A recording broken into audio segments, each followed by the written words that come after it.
Not only was Umar undefeated before the Merab fight, but he had never even been taken down in the entirety of his UFC career. We're going to cover the top 2 techniques that Merab used to take down the Dagestani, along with an unmentioned perspective that once you understand it, you can implement it into your own stand-up game when you're going live on the feet for Jiu-Jitsu. So first and foremost, the star of the night was the head outside single. A lot of times we'll see guys throw a right hand and they're going for this sort of like knee pick and throwing that right hand to the trap, or they're landing it and then after they land it, they're bringing that hand down to here. So since his left leg is forward and Umar's right leg is forward, so the same side foot is forward, he's so close to that lead leg that it was really attainable for him. So he was either throwing the right hand and landing it, getting close to it, or he was straight up just faking it and then stepping in and collecting his hands at the knee. Now, once he was here, this is where Merab's own personal twist on the finish comes into play. So normally when you see this move done or you teach this move, you always keep your shoulder hidden in the pocket. Reason being, if my shoulder slips out, my neck gets exposed and I become easy to guillotine here, okay? If you have a normal neck, that's the reaction you can expect. So how I teach this in my courses is to hide the shoulder inside and shrug your shoulders here and pull the leg up and into you so the leg becomes an obstruction so he cannot choke you, okay? And then I can step this foot back and snap the football, hike my chest down, and bring my opponent down to the ground.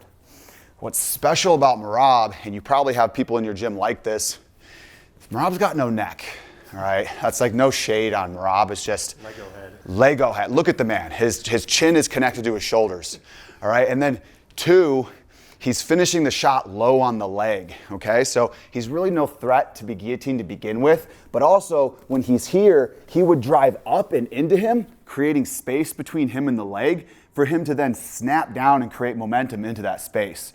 So instead of staying tight here the entire time, he would pull his chest up and then he would drop down on the leg. He would pull his chest up. Now he has space to then create momentum and drop into and snap that leg down. And when he was snapping his shoulder all the way out here. So instead of using a wide surface area, that is your chest, he was using an acute point of pressure, his shoulder.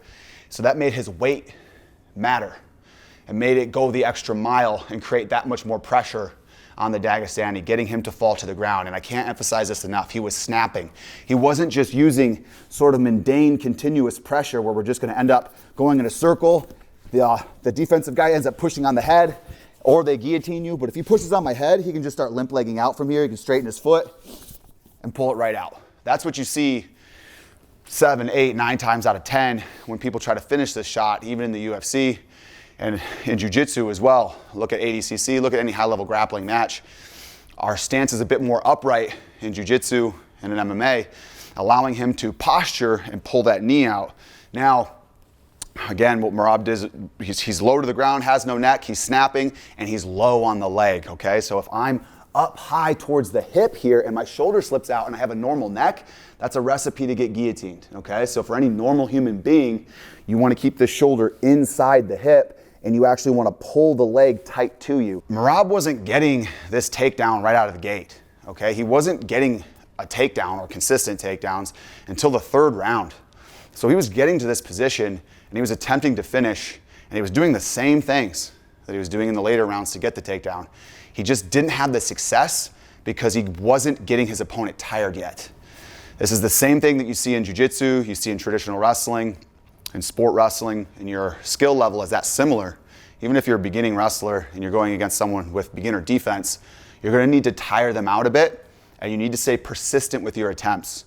And over time, as they fatigue, the finishes will get easier and easier. Now, runner-up on the night was our double leg. The double leg was beautiful. He was hitting it from space. He was hitting it up against the cage. And what made his double leg so impressive was his chaining ability. And that's the theme you see with every one of these high-level impressive wrestlers, whether they're from America, Eastern Europe, Dagestan, is that they're able to chain. Merab collects his double, he shoots in, collects his double, and as he's driving, he steps his back leg all the way around to trap that leg and drive.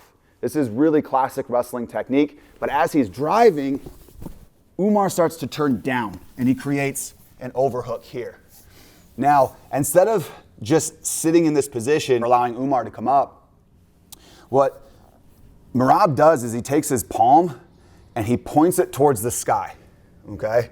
From here, I can let my shoulder lead the movement and limp arm out of this position and take the back. It's a classic American wrestling position. You see it all the time in Jiu-Jitsu. If I leave my palm down, I'm not gonna limp arm out of this. Eddie can create a ton of pressure here with his whizzer, and he can actually start to take the position from me. So what I'm gonna do is change the orientation of my shoulder by turning my palm up.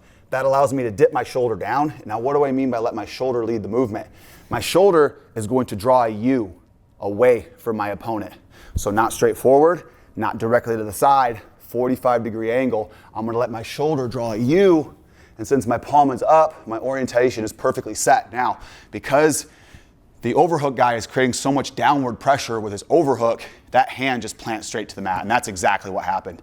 And then Merab just takes the back. One more time, half speed, and you're gonna see this position replicated in a bunch of other fights. So he steps in, gets his double leg, back leg comes all the way around, drives Umar down to the mat. Umar does a great job recovering, get his hips down, and immediately limp arms to the back. Now, when it came to the wall wrestling, when he was hitting his doubles against the fence, the great utility of hitting a double leg against the fence is my opponent can't sprawl, okay? So if we were in space and my opponent begins to sprawl, I'm really relying on the strength of my entry to get my hips up and underneath me.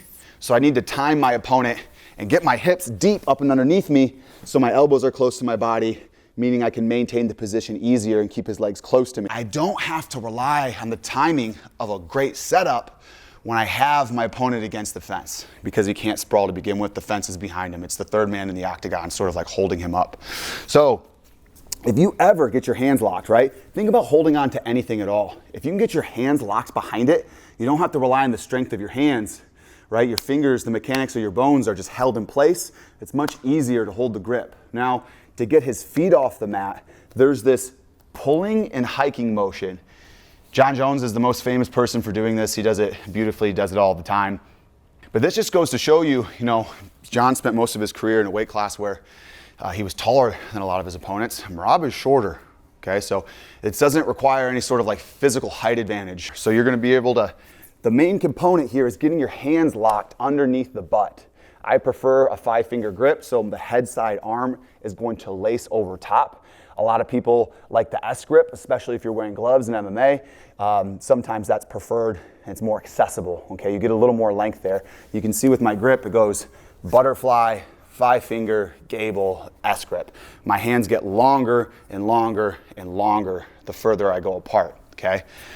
So Merab gets him up against the fence with an underhook or wrist control, and he drops down to this double leg. Now, once you get your hands locked, you've all but finished this move. So what I need to do is just pull his feet up and towards me and let his butt hit the mat. So I'm not just pulling straight away. And guys, you're gonna see this 45-degree angle again and again and again in grappling. I'm not pulling him straight up. I'm not pulling him straight towards me. This 45-degree angle so I can scooch his feet off the mat.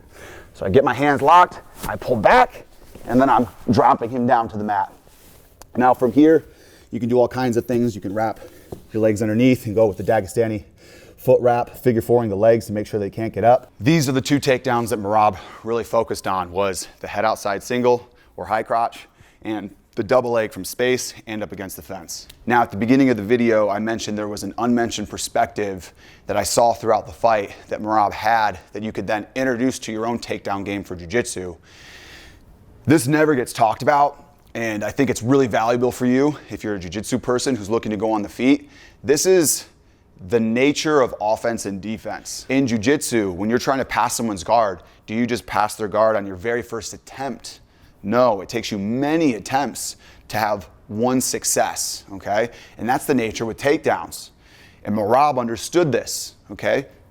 It takes many more attempts to be successful from an offensive standpoint than it does to be successful from a defensive standpoint. It's just the nature of offense and defense, especially when you and your opponent are the same skill level. I think what happens in jiu-jitsu gyms is that when a jiu-jitsu practitioner is interested in learning takedowns, they go on the feet, and the only people they have to go with are wrestlers. Those are the only people who are willing to go live with them. So there's a skill disparity, and they don't have that same level of attempt to success rate. They think they suck.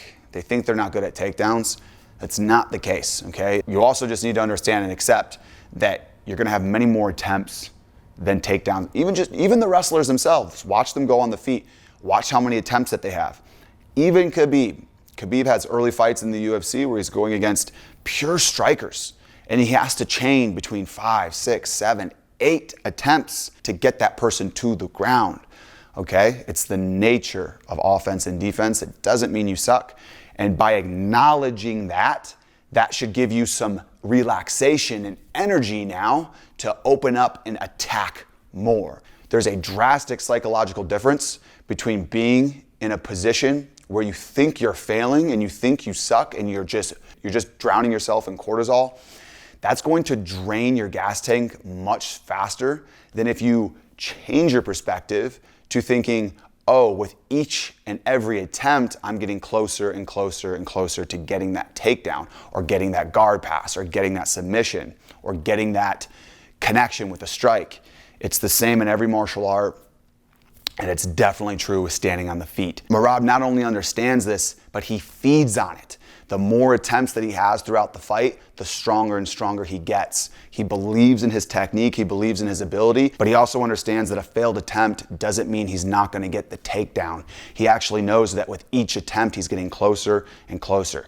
There's also a whole bunch of technical explanations, like you're gaining data from your opponent's reactions, you're understanding what works, what doesn't, how to change your positioning based on your opponent's reaction to get closer and closer to whatever technique or takedown that you're going for. So as I mentioned throughout the video, I have a brand new course titled Taking Down Giants, the easiest way to take down bigger opponents.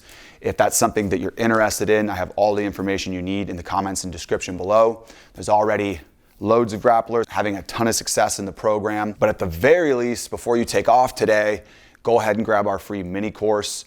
I'll give you 2 high-level takedowns that you can start hitting in practice today, and a super effective way to drill those takedowns, or really any technique that allows you to absorb techniques quicker, giving you access to those takedowns in a much more efficient and effective way.